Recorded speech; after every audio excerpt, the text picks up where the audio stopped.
আটা দি বনোৱা mango eggless কেকৰ ৰেচিপি এটা লৈ আজি আপোনালোকৰ মাজলৈ আহিছোঁ। বলকচোন ৰেচিপিটো আৰম্ভ কৰোঁ। মিক্সিৰ বাতি এটাতে আধা কাপ চেনি প্ৰথমতে গুড়া কৰি ল'লোঁ। আম এটা বাকলি গুচাই তাতে চেনিতে দি দিলোঁ। 3 চামুচ ফ্ৰেছ দৈ দিলোঁ। অকণমান নিমখ দিলোঁ। ৰিফাইন আধা কাপ দি এইখিনি ধুনীয়াকৈ পিচি ল'লোঁ। আৰু এতিয়া বাতি এটাতে চালনী এখন দি 1.5 কাপ আটা চালি ল'লোঁ। তাতে 1.5 চামুচ বেকিং পাউডাৰ, অকণমান বেকিং চ'ডাটো চালি লৈ মিক্সিত পিচি লোৱা পিউৰিখিনি দি সানি ল'লোঁ। আৰু এতিয়া 1 কাপ গাখীৰ আধা কাপ দি কমাই দি বেটাৰটো সানি ল'লোঁ। আমটো কম হোৱা দেখি আৰু আম এটা মিক্সিত পিচি পেলাই গোটেই পিউৰিখিনি দি এইখিনি সানি দিলোঁ। লগে লগে এতিয়া কেক টিন এটাতে ৰিফাইন অকণ গ্ৰীজ কৰি ময়দা অকণ ছটিয়াই গোটেই বেটাৰটো দি দিলোঁ। ইয়াত মই কালাৰ আৰু ফ্লেভাৰটো ব্যৱহাৰ কৰা নাই, অলপ টেপ কৰি দিলোঁ।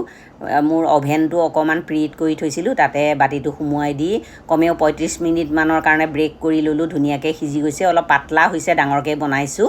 এতিয়া চাওকচোন কালাৰটো কিমান ধুনীয়া হৈছে। এতিয়া অলপ ঠাণ্ডা হোৱাৰ পাছত কাটি পেলাই এতিয়া সন্ধিয়া চাহৰ লগত আমি এনজয় কৰোঁ। ৰেচিপিটো কেনে পালে জনাব। যদি এই ৰেচিপিটো ভাল পায় লাইক, কমেণ্ট, ছাবস্ক্ৰাইব, শ্বেয়াৰ কৰি দিব। আজিলৈ ইমানেই, বাই।